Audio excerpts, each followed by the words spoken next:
Thank you for joining me in today's webinar. My name is Colleen Naika and I'm a third-year electronic engineering student from UKZN. Today I'll be discussing fixed point made easy and how to convert signal processing and communication design from floating point to fixed point implementation on FPGA. In today's presentation, I will cover the theory of fixed point mathematics, the hardware architecture of FPGAs, and how to express those things using MathWorks tools. To get an understanding of fixed point mathematics, I'll first be reviewing the different types of number systems, the full precision result of arithmetic operations, and quantization error in the frequency and time domain, to observe if there's any distortion and to get an understanding of our design's performance. This histogram is a representation of the distribution of quantization error between fixed point and floating point. By understanding the quantization error of our design, we can then find the optimal word length to the hardware we are targeting. In today's presentation, I'll be focusing on two number systems, mainly binary and decimal. Base 2 is binary, which is machine language, while base 10 is more readable. The range of a number system can be calculated by using this formula. For decimal, the range of a 4-digit number is between 1000 and 9999. Now, before we begin any further discussion in fixed point theory, we first need to understand what word and fraction length represent. Binary numbers are represented as either fixed point or floating point data types. The width of a fixed point is the total number of bits assigned for storage or the word length stipulated for the fixed point number. This diagram is a representation of a sequence of bits, where we can stipulate the amounts of bits we wish to represent by stating the word length in the fixed point tool. This will then give us our most significant bit and our least significant bit.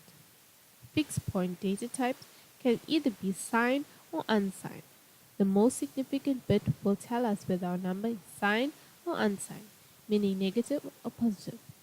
A negative number will have a 1 most significant bit. A positive number will have a 0 most significant bit. The binary point is shown 4 places to the left of the least significant bit in this example. Therefore, the number is said to have 4 fraction bits or a fractional length of 4. By specifying the fractional length, we can specify where we want the binary point to be placed and how precise we want our fixed point number to be to the original value. The precision of a fixed point number is the total number of bits for the fractional part of the number. Because we can define where we want the fixed binary point to be placed, the precision can be any number up to including the width of the number. By obtaining an optimum word length to the hardware we are targeting, we can then maximize our design performance, minimize quantization error, and minimize hardware cost. To determine how many bits we must represent for arithmetic addition, we added two of the largest possible 4-digit numbers. As you can see, the result for decimal and binary follows the same rule. For full precision to occur, the result of our addition has to grow by 1 bit. To determine how many bits we need to represent for arithmetic multiplication, we multiply two of the largest possible 4-digit numbers. As you can see, the result for decimal and binary follows the same rule. For full precision to occur, the result of our multiplication had to double in word length. Why do we want to convert to fixed point? Fixed point numbers are a simple and easy way to express fractional numbers using a fixed number of bits. Systems without floating point hardware support frequently use fixed point numbers to represent fractional numbers. All numbers cannot be represented exactly by a fixed point number, and so the closest approximation is used. Software implementations for floating point numbers can limit the rate at which algorithms are executed. Using fixed point mathematics will result in a significant improvement in execution speed because of the built-in integer math hardware support in many processors. The software complexity is reduced for computed integer multiplication and division. I'm now going to demonstrate how to mathematically convert from a floating point number to a fixed point number. I have taken a floating point number of 0.3125, then I have multiplied this number by 2 to the fractional length. In this case, I've taken a fractional length of 4, and which gives me a result of 5. I've then converted the 5 to binary, as it is a machine language which our hardware can understand. As you can see, there is 4 fractional bits in my final result because I have stipulated a fractional length of 4, which has placed my binary point 4 places to the left of my least significant bit. I can also convert back to a floating point number from a fixed point number. I first convert my number from binary to decimal, as it is easy to multiply. I then multiply 5 by 2 to the minus fractional length of 4. As you can see, it gives me the previous floating point number. I will now explain how to represent a fixed point number using MathWorks. Here we have our fixed point number. The real world value is 0.44725.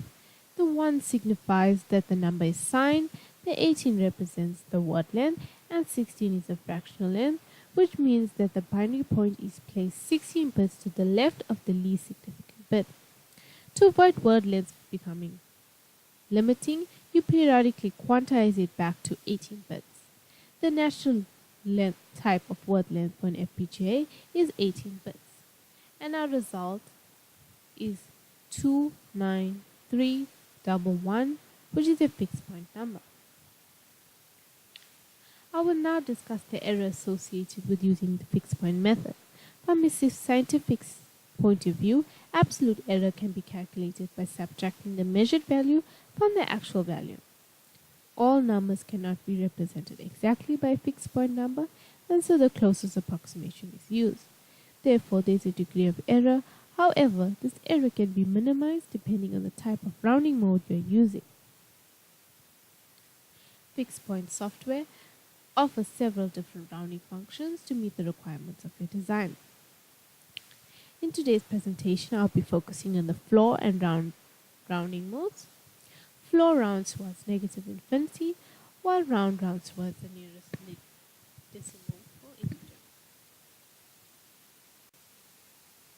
A big understanding of the theoretical expectation of error is required when using the fixed point designer.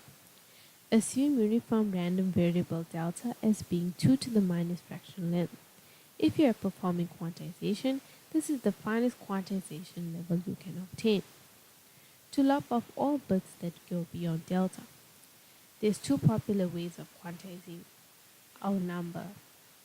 One is floor, where we drop everything, and the other is round, which will be discussed in the next slide. If you drop everything, then our maximum error is effectively delta. If you were to average out that error, you would get delta of over 2. The other error is a measure of power, which will give us delta over the square root of 3. The signal to noise ratio is 6 dB per bit. This means with each addition of a fractional bit, you potentially drop the noise level by 6 dB. Round is commonly used as an offset in hardware architecture, as it gives better performance in terms of error. The maximum error is reduced to delta over 2. The mean error is 0. RMS yields delta over 2 times square root of 3, and the signal to noise ratio is 6 dB per bit. I have tabulated the results of our error in the frequency and time domain for floor and rounding mode. I will now be showing an example that will be comparing the effects of floor and rounding mode in the time domain and checking whether the measured results conform with the expected results. I'm going to discuss how to use MathWorks tools to understand the concepts we have discussed. We have built up a model that takes a uniform random number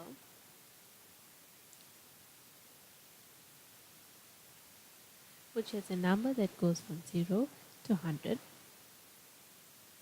We have then quantized this number using both floor and round mode. We have then taken the quantized value and subtracted it from the original value. The output data type for floor rounding is unsigned with a word length of 18 and a fraction length of 6. A similar approach is done in the alternate path. An output data type that is unsigned with a word length of 18 and a fraction length of 6 is obtained from this conversion. We have then used blocks from the statistical library to calculate our mean error, our max error, and our RMS. When I run the model, you can see that our original value is a floating point data type, and the converted value is a fixed point data type with a word length of 18 and a fraction length of 6. This quantized value is subtracted from the original value to get our different types of errors. As you can see that these errors conform with our expected results, which were calculated using the formulas that we have derived earlier. Now we look at an example in the frequency domain, which we are quantizing using a sine wave with floor rounding at different word lengths to observe the different noise level drops in the frequency domain. With a word length of 12, we get a measured noise level of 70 dB. With an addition of 4 bits in word length, we would expect our noise level to drop by 24 dB, which is close. We obtain a measured result which is close to our theoretical results. When we increase the word length by 2 bits, we would expect our noise level to drop by 12 dB. As you can see, the expected and measured results are quite similar. When using the fixed point tool, it is important to understand the hardware architecture of the FPGA. The FPGA is an integrated circuit designed to be configured using hardware descriptive language to perform a logic function. Typical applications are communication, aerospace and defense, and automotive. The word length of an FPGA is arbitrary, which allows for more full precision in intermediate results. The Fixed Point Designer provides tools for efficiently converting a design from floating point to fixed point representation. You can create and optimize fixed point data types that meet your numerical accuracy requirements and target hardware constraints. It also allows for overflow detection during fixed point operation. This diagnostic applies only to fixed point constants. Overflow occurs when the Simulink software converts a fixed point constant to data type whose range is not large enough to accommodate the ideal value of the constant. It also allows for the observation of a dynamic range of variables involved in the design process. I will now begin looking at the design approach for more complex examples. We can start with the floating point baseline design. We can then simulate the floating point model. The fixed point designer will then collect a range of data types. You can stipulate a word length to quantize back down to. This will prevent perpetual growth of the word length. You can then propose and apply the collected data type ranges to your design. You can then review quantization error in the frequency and time domain. If this error is acceptable, you can close the loop by generating HCL code. or you can go back and simply change your word length to a more suitable value. To access the fixed point tool, you can simply click on the Analysis tab and then hover over Data Type Design. In this example, we're using an FIR filter that is currently in floating point, and we're using the fixed point tool to go into fixed point implementation. This example will target FPGA and showcase how the fixed point can be used in the UI interface. In this example, we're using an FIR model. We have placed a simple sine input, and we have placed in the top branch of the model a floating point implementation. If I open the subsystem and run it,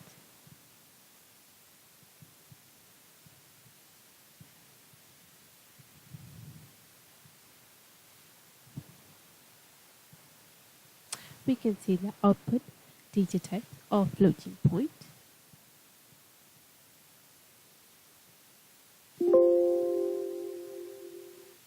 We can see that for the embedded efficient filter, the output of our data types are also floating point. I will now convert this filter to a fixed point by right-clicking on the subsystem, clicking on the fixed point tool, confirming that this is indeed the filter I wish to convert.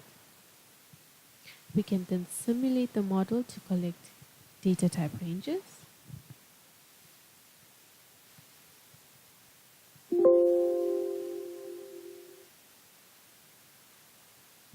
As you can see, there is no difference in the maximum error in the time domain. This is because both filters are floating point data type. In the frequency domain, a similar result can be seen. The graphs are exactly the same.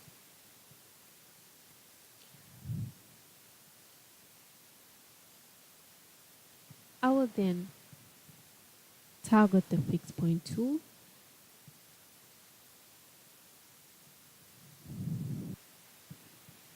I will now target the fixed point tool to only focus on placing in the design that fixed point decisions is necessary. Therefore, the word length won't explode as we keep growing our bits without full precision mathematics. I will then change my word length to 18 to target an FPGA.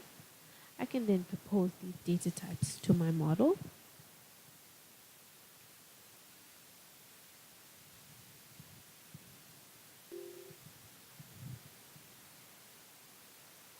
And I can apply the accepted data types. If I go back to my model and run the model, we can see that the output of our data types are now fixed point. The input has a word length of 18 and a fractional length of 16. The output of our multiplier has a word length of 36 and a fractional length of 32. And it isn't until the final step that our result is quantized back to 18 bits. This is to prevent perpetual growth of the word length. If we take a look at our spectrum analyzer in the time domain, we see that there is a difference between the floating point and fixed point filter, and we get a maximum error of 2 times 10 to the minus 5. If we look at our results in the frequency domain, we see that our noise level has dropped to 79 dB. Using the same model at different word lengths, we observe the results that we obtain in the frequency and time domain. We can see that as we increase our word length by 4 bits, our noise level drops to 70 dB from 32 dB. Our maximum error also decreases to 6 e to the minus 5. This means that the time series grows smaller and smaller as the precision of our signal increases. We can see that the maximum error obtained is close to our theoretical error derived. In summary, I've discussed how the fixed point tool can help maximize your design's performance and reduce hardware cost.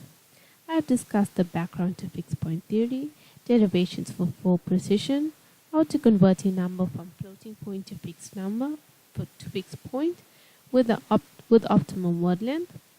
This is obtained by studying quantization error in the frequency and time domain. You have seen how you can use the fixed point designer to target the hardware you are mapping and quantize your model back down to your stipulated word length. I have also shown how you can use the MathWorks tools to measure mathematical error. When our design is acceptable, after conversion, we can then generate HDL code. Now, you're probably wondering, how can you get access and learn more about this tool?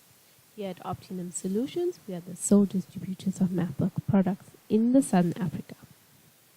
We offer training in the use and implementation of the fixed point tool. We also offer consulting services for the fixed point tool, and this will help to accelerate your development in FPGA design. FPGAs are being used more and more as we need to process large amounts of data quickly. However, the knowledge of HDL code lacks the potential systems that could be designed using FPGAs. The automatic code generation tools from MathWorks allow for HDL code to be generated from simulated models. This code can also be used for testing against working models to ensure that generated code performs as expected. The learning path that you should take for FPGA design at Opti-Num Solutions is to firstly have a background in the usage of MATLAB and simulating fundamentals. You must also be able to formulate systems and algorithm modeling using basic modeling techniques and MathWorks to create simulating block diagrams. An advanced course which Opti-Num Solution offers is programming Xilinx Sync system on chips with MATLAB and Simulink.